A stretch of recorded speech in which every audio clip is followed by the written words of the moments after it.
Assalamualaikum warahmatullahi wabarakatuh.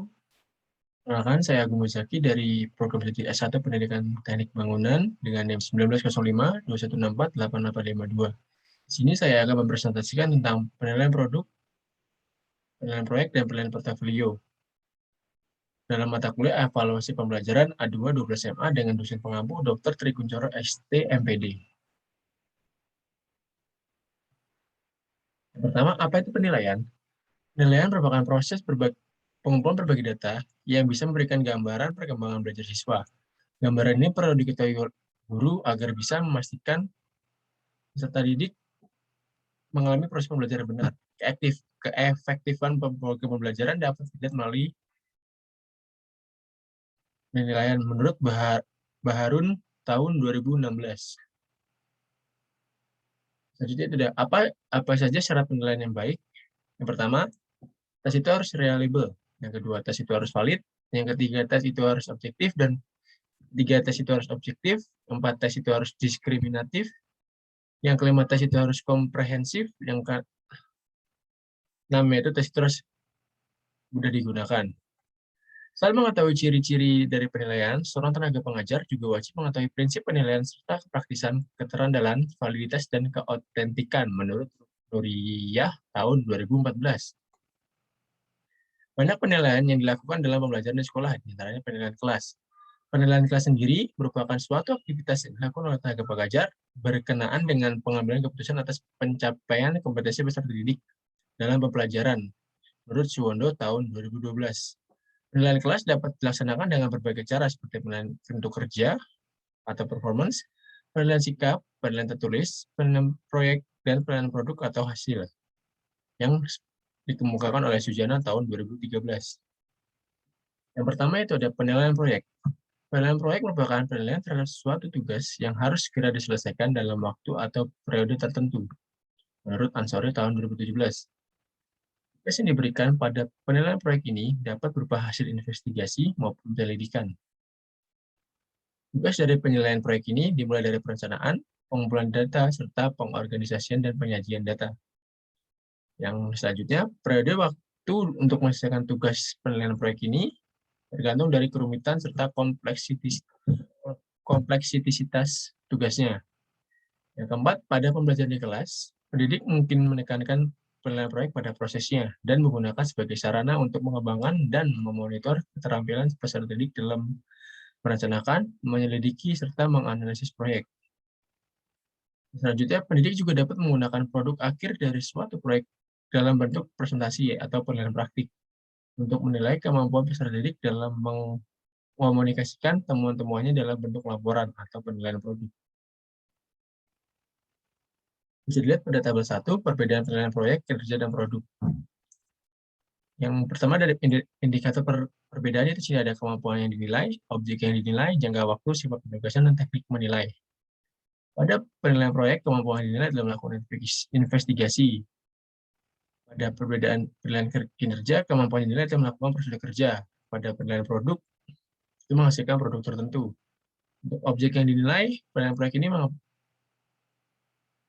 menghasilkan laporan hasil investigasi. Untuk kalau penilaian kinerja keterampilan memperagakan sesuatu, sedangkan untuk penilaian produk seni dan teknologi. Untuk jangka waktu sendiri pada penilaian proyek itu relatif lama, kinerja itu relatif singkat, dan penilaian produk itu relatif lama. Sifat penugasannya itu cenderung kelompok, cenderung individual, dan cenderung kelompok. Teknik menilai dalam penilaian proyek itu pemeriksaan laporan, kinerja itu pengamatan langsung, dan produk itu pencermatan kualitas produk. Menurut Ansori tahun 2017, penilaian proyek berbeda dengan penilaian proyek dengan kinerja serta produk sangat berbeda. Penilaian proyek menggunakan pendidikan, sementara kinerja itu menilai kemampuan peserta didik dalam melakukan sesuatu. Sementara pada penilaian ini, meski menggunakan hasil investigasi yang sama, namun laporan yang dihasilkan pasti berbeda, karena fokus penelitian yang berbeda. Yang kedua itu ada penilaian produk. Pertama, penilaian produk ini dapat diartikan sebagai penilaian terhadap proses pembuatan hasil kerja. Yang kedua, penilaian produk dapat dilakukan dengan menggunakan kualitas teknis dan estetis dari hasil kerja yang telah dibuat peserta didik. Menurut Muhammad tahun 2019.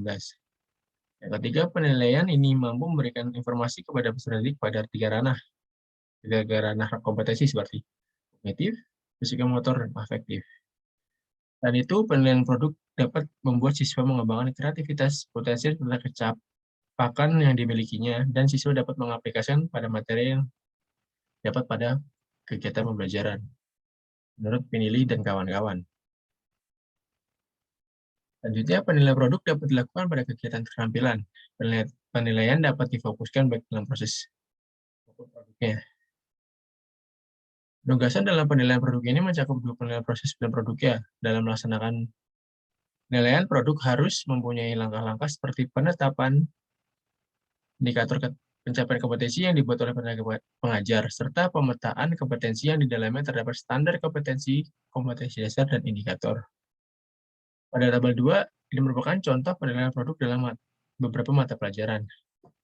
Untuk mata pelajaran Bahasa Indonesia ini, penilaian produknya itu ada membuat resensi, membuat karya sastra. Sedang untuk mata pelajaran IPA ada membuat produk bioteknologi, membuat laporan praktikum. Sedangkan untuk IPS menggambar peta, membuat laporan keuangan, sedangkan seni budaya membuat lukisan serta membuat kolase. Penilaian produk dalam kelas sejatinya bukan hanya untuk mengetahui informasi pencapaian kompetensi peserta didik, namun ketika untuk tujuan akhir, ketika kenaikan atau menuju tingkatan lebih tinggi lagi, penilaian produk belum bisa digunakan, karena masih banyak kompetensi yang harus dipertimbangkan. Selanjutnya itu ada penilaian portofolio. Penilaian portofolio ini salah satu model penilaian berbasis kelas yang menggunakan pendekatan penilaian secara sistematis dan logis untuk menilai peserta didik secara komprehensif, objektif, akurat, serta sesuai dengan dokumen yang dimiliki menurut Arifin tahun 2010. Portofolio dapat digunakan sebagai hasil perkembangan siswa, terutama dalam kemajuan siswa, terutama dalam hal perkembangan, sikap keterampilan, serta ekspresinya terhadap sesuatu. Yang ketiga, penilaian portofolio pada dasarnya menilai karya-karya siswa secara individu pada satu periode untuk satu mata pelajaran. Akhir suatu periode, hasil karya tersebut dikumpulkan dinilai oleh guru dan siswa. Menurut Budimansyah 2002 dan Suryanto tahun 2005, dalam penilaian kelas, portofolio dapat digunakan untuk mencapai beberapa tujuan, diantaranya ada 3. Yang pertama, menghargai perkembangan jalan siswa, mendokumentasikan proses pembelajaran yang berlangsung, dan yang terakhir, memberikan perhatian atas prestasi kerja siswa yang terbaik. Juga portofolio dapat melihatkan perkembangan kemajuan belajar peserta dengan karyanya di tahun 2018. Penilaian portofolio berasal dari 5 prinsip utama, yaitu saling percaya, menjaga kerahasiaan, mempunyai milik bersama, kepuasan, serta kesesuaian, dan 5 prinsip ini tidak dapat dipisahkan. Yang dikemukakan oleh Setia Miharja tahun 2016. Komponen portofolio meliputi yang pertama catatan guru, 2 pekerjaan hasil kerjaan peserta didik, yang ketiga profil pengembangan peserta didik. Hasil catatan guru mampu memberikan penilaian terhadap sikap peserta didik dan dalam melakukan kegiatan portofolio. Penilaian portofolio ini mempunyai manfaat, diantaranya ada yang pertama, guru dapat menilai perkembangan dan kemajuan siswa, yang kedua, guru dan wali murid dapat berkomunikasi tentang pekerjaan siswanya, dan yang terakhir, siswa menjadi partner dengan gurunya dalam hal proses penilaian. Kesimpulannya yaitu, penilaian proyek sendiri bersifat investigatif yang dimulai dari perencanaan hingga pelaporan dan dapat dilakukan secara individu maupun kelompok. Sedangkan penilaian produk sangat bergantung kepada hasil dari proses pengerjaan serta penilaian. Dan penilaian ini difokuskan pada proses pembuatan produk dari penugasan yang diberikan. Untuk penilaian portofolio ini hampir sama dengan penilaian produk, namun penilaian portofolio ini dikumpulkan dan dinilai pada masa waktu tertentu. Semua penilaian ini dalam kelas sudah dijelaskan di atas, sangat dibutuhkan untuk mengetahui serta kemajuan belajar yang dimiliki oleh peserta dalam pembelajaran. Sekian presentasi yang dapat saya sampaikan. Kurang lebihnya mohon maaf. Wassalamualaikum warahmatullahi wabarakatuh.